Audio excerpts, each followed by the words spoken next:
Because we were basically just spend the most, 10 minutes talking about how racist Song of the South is. And then we're going to be like, also there's other films. Racist, very racist, not as racist. Hey, we're two fat guys. And we just watched some Disney films. Some associated Disney films. Yeah, so not quite, a little bit of divergent from what we have been doing. Yeah, these are called associated productions. Now, you might ask, what is an associated production? That means that... I wouldn't ask that, I know. I'm glaring at you right now. That's what's happening. So, the Royal U. Ah. Yes, the Royal U. It is films that Walt Disney Animated Studios was involved in, but were not official Walt Disney Animated Studios films. I believe they were all Disney releases. I believe all the ones we're going to talk about were Disney releases. The later ones may not necessarily so. The most famous ones you would think of would be like Mary Poppins, and Bedknobs and Broomsticks, and Who Framed Roger Rabbit. Yeah. Those famous ones you would think of. These ones we're going to start with, which, with the exception of one, are not very famous. And the one that is famous is more infamous. Yes. So infamous. That's more than famous. That's more than famous, to quote the Three Amigos. So we're just going to go through them in chronological order, as we do, because that's our one. So the first one they did was called The Reluctant Dragon.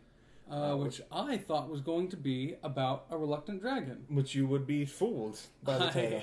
It was and very little bit to do with the Reluctant Dragon. Yeah, not only was it not much about to do with a reluctant dragon, but I was pleasantly surprised that it wasn't. Mm-hmm. Like, I was totally digging on a story about a reluctant dragon. Also, you didn't get a short story about a reluctant dragon, and it was delightful. Yes. So what this is I called it the first special feature. It is like a behind-the-scenes... it's written as a narrative of this, comedian trying to pitch a story to Disney for a film based on this Reluctant Dragon book. But basically, it's just an excuse for them to take you on a tour of Disney Animation Studios and teach you how animated film is made.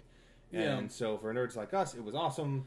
Yeah, because they visit each section of the whole process. Yeah, so you got to see his insane 25-foot multi-plane camera. Oh, God, yeah, that thing was awesome. Yeah, you got to go to the character animation department. You got to see people drawing elephants. Even just the coloration point where all right, this is where we mix the paints. And here's all the stuff that we have. Here's all the women who work for us that we don't allow to talk. But yeah, so all of these little bits, but then also funny scripted character moments of just this comedian bumbling through wacky bumbling comedian. There's a studio tourist trying to wrangle him down. This uptight studio. Yeah, kid. He's just security guard sort of guy, and he's trying to track him down. And all the animators and stuff are helping him out because they're like, yeah, that guy's a jerk. Here, come to our department. It's it's pretty wacky, but also very interesting to watch. Just from a learning standpoint, they present all that information well. Very entertaining, and then we do get at some point a short based on the Reluctant Dragon. Just a hilarious story of a dragon who doesn't want to fight knights. Yeah, he's all these the knights in the land that have to go out and slay dragons, and there's this one dragon's I don't want to do that. I would rather read poetry. Oh, thank you. I was like, Sam, I'm gonna have to ask you because is there something you'd rather be doing other than fighting? It's a pretty delightful character. Super foppish dragon. It's the world's most foppish dragon.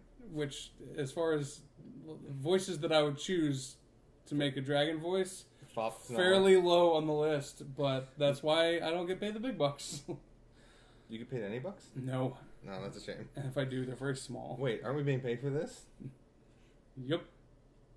Checks in the mail, buddy. All right, then we'll keep going then. All right, so that's the Reluctant Dragon. Next one is called Victory Through Air Power. It's kind of a propaganda film, but in a good way. Yeah, that's what all the winners say.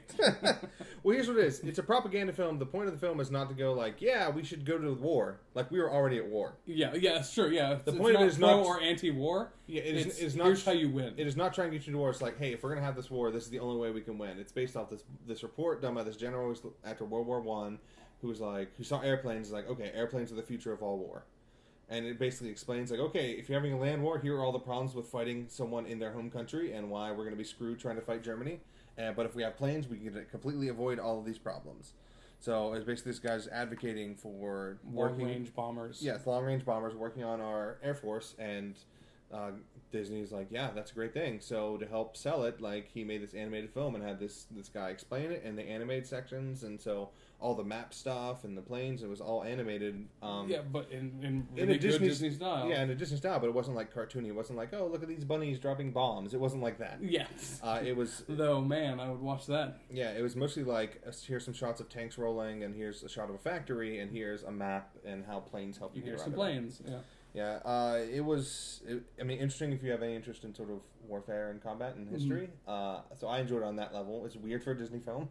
It was. Well, I think it was also, I think it could have been a little interesting even if you're not, just from some perspective on that. Like, it was so well done that I think it would probably bridge that gap. I don't think that being super into warfare is a necessary... No, it's not necessary. It was an additional enjoyment for me because I do like... Yeah, if you are that, it definitely is fantastic. But it was enjoyable, and it's sort of an outlier in sort of the Disney canon. But yes, I really enjoyed it.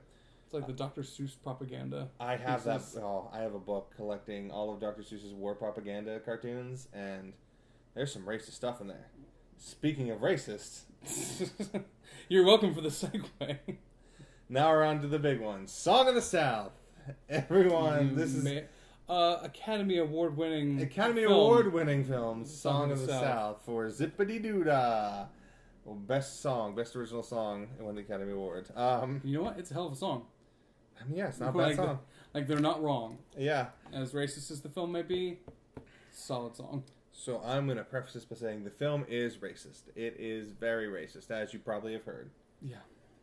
Sam, do you want to hedge any of that statement? I you going to let it? Because earlier it seemed like you might want to hedge. Like, it's not that it's not racist. Mm-hmm. It is less racist than I thought it would be. Mm-hmm. But that's not exactly a low bar. It is basically set on a plantation. And this it's father... like the post-war... Yeah, it's like... post-Civil War. Yeah, post-Civil War. But it's on this plantation, and basically... It could have been before the Civil War. Like, I couldn't tell the difference between the black characters as they exist now and if they were slaves. So, well, except they're happy now. Oh, so they sing and hoot and holler and dance around fires? So, yeah. Yeah. That's not racist. Because they're so excited to be free and still working at this plantation. Because, honest, hard-working Americans. So basically, it's this kid who gets deposited there with his mom, and his dad is going off for unexplained reasons. Really shady-ass unexplained reasons. Like, back to the big city, and so it's this kid just acting out, and he learns to be responsible and get in touch with how he's really feeling because of this wise old black man on the plantation. And, yeah, it's... Do you think he's the first wise old black man? I don't know if he is the first wise old black man, but he's one of the most racist... Is not wow. Wow. Wow. I don't know who said that. It's probably Clayton. Jesus. So it's not Morgan Freeman. It's not Morgan Freeman. He's not that old. Jesus. Well, I don't know. He might be. Actually, this is the 40s. How old is he? Yeah, maybe. But he'd be very young. He would be an old man in the 40s. Morgan Freeman doesn't age. So basically, it's the old man, and all that's live action. The animated section, he tells these kids these stories of Brer Rabbits. Yes. Which they're interesting enough stories. They're old folk moral tales. What are they? I don't even know what they call them. I think they're just old short stories. Yeah, cautionary tales, short stories. But yeah, it's just, him giving these lessons, but... There's a literal tar baby at one point in one of the Brer Rabbit stories, and apparently Sam checked it. It's actually from the story. As far as my research showed, that the expression, the racist expression, they took it from the Brer Rabbit stories. Baby made out of tar. Yeah, so basically he was trying to trick the bad guys, so they made this little tiny baby out of tar, so that way when the bad guy touched it, he would get stuck. Yeah. But watching it in the context of Song of the South, I was like, okay, that just pushed this to too racist. When you literally have that on film, like it just makes you sad. And you could say, okay, well that's the story, that's Brer Rabbit, like that Song of the South, like that's the time period it was set in, so they were accurate to the Reconstruction. There would have been black people still working on plantations. You can make that argument, and that it wasn't Disney's fault. Up until you can make that argument. Up until you get to the point that the star, Uncle is it Remus? Remus? Sure. Uncle yeah, Remus, that yeah, right. which sounded racist. I'm like, that's probably a I thing. was gonna That say. felt racist, so it probably is right. Uncle Remus, the actor who played him, was not allowed to attend the Hollywood premiere of the film that he was the star of. Well, I don't know if it was Hollywood. I think it may have been in Atlanta, which at least puts a little bit more context on that. A little more context. I'm not saying it makes it better. I'm just saying it Okay. puts a little bit more context. I believe the premiere was in Atlanta. Okay, that is more context. That's still shady. Yeah, and he was turned away from attending the premiere. Yeah, not good. Not a good thing. So I mean, Song of the South is everything you heard of. I wasn't that interested by it. Like some of the shorts were mildly interesting to see, but unless you, I mean, if you're watching this, you can tell your friends, "Hey, I watched that super racist Disney movie." There's really no other reason for anyone out there to watch this movie. Adding to the fact that it's very racist is that they shortly thereafter made another movie that you could have done this movie as, and had it not been as racist. Wasn't there another really good song in Song of the South that wasn't Zippity Doo Dah? I feel like There were a couple okay songs. I feel like there was at least one other song that I was like, that was better than I was expecting. There's nothing else on the par of Zippity Doo Dah, but Yeah. there were a couple songs throughout, as you might imagine. Uncle Remus got a good voice. Yes. But the next film they did was called So Dear to My Heart, and this is the one that I never even friggin' heard of. Like, not even a bit. Not once. Not once at all. It is, I describe it as a less racist song of the South.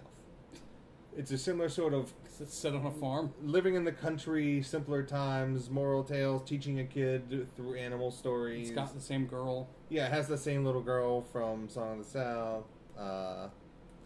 Yeah, which she's just in everything at Disney at that time. Yeah. Better entertainer. So basically, it's this little kid, and instead of like a wise old black man, it's like the town blacksmith.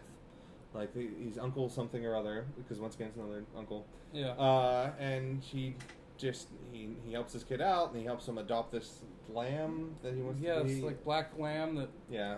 is gonna go on to a fair. County fair and be a prize winner, and the crusty old grandma or aunt or someone who's like, no, you nope, can't that do could that. never work. Cause Sleep in the barn. You should die, animal. Sometimes animals die. I'm like, you're harsh for an old woman. yeah, Like, it it was. was a little unbelievably harsh for an old woman. But the uncle was played by Burl Ives, who a lot of you out there might know as the snowman from Rudolph the Red-Nosed Reindeer. The folk singing snowman was voiced by Burl Ives, so he looks like the snowman. He didn't have the facial hair for this movie, but he looks just like him.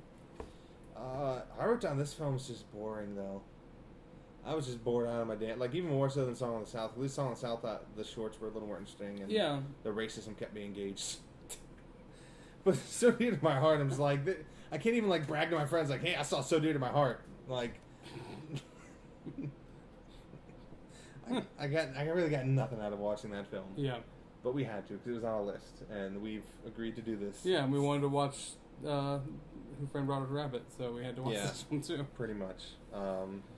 So there we have it. Turns out this one, they're like I said, they're largely unknown except for the infamous one. It's a mixed bag because, like I said, you and I think we really enjoyed Reluctant Dragon 53 Air Power. Yeah. We're intrigued by Song of the South and bored out our minds by So Dear to My Heart. It does not bode well for their future live action attempts. Their first two attempts at doing like real live action stories were just not well conceived or executed. Yeah. You could tell that they came from an animation background because all the feature length film was just like, okay, well, how about this deer now, or this not deer, Lamb. this lamb. It's so dear to my heart, so I keep expecting it to be a deer. This lamb, like, how will this lamb run into this convenience store, mess things up, and then oh no, he's in trouble again? Like, it's all just a bunch of physical comedy bits that you might find in a short animated film. But without all of the whimsy of animation. yeah, it's hard. You know, when you animate a wacky animal doing things, you can do it specifically and with purpose. Mm-hmm. You know, try directing a lamb next time you're out trying to make a movie. Like, as I always say, like animals and children are the worst things to work with in film, and they did both of them a lot in these last two movies. I think we have a lot of filmmakers watching this who want to direct films. Sure, I think a lot of them are going to go like, I'll go direct a film, put a lamb in it right now. go for it. I don't think. All right, yeah. So reply to our post. Let us know if you make a lamb film. We want to watch it. So this is the Associated Productions. Next time we're doing a bit more famous ones. I believe the next associated video is going to be Mary Poppins and Bedknobs and Broomsticks. I need to double check my list, but I believe those should be next. Sounds about right. Does sound right because I said it with confidence and alacrity. It's true. Other than that, though, that's all we got for today. So don't watch any of these films. Oh, watch Reluctant Dragon. Yeah. 53 Hour Power. Yeah, watch Reluctant Dragon, Victory Through Our Power. Reluctant Dragon's on Netflix. Yeah, all it is. That's just the short though. I'm pretty sure, or is it the full thing? No, that's the full thing. That's what we watched it on. We did. Nice. Okay, yeah. So that's on Netflix. So you have no excuse because you don't have Netflix. Then I don't know. Why are you watching this if you don't have Netflix? Yeah, you apparently have the internet, so therefore you're failing at the internet right now. That's all we gotta say. Bye. That's my mama. God damn it. Just once, I thought we could sign off without saying that's my mama. Well, you do the gun hands, so I get my that's my mama.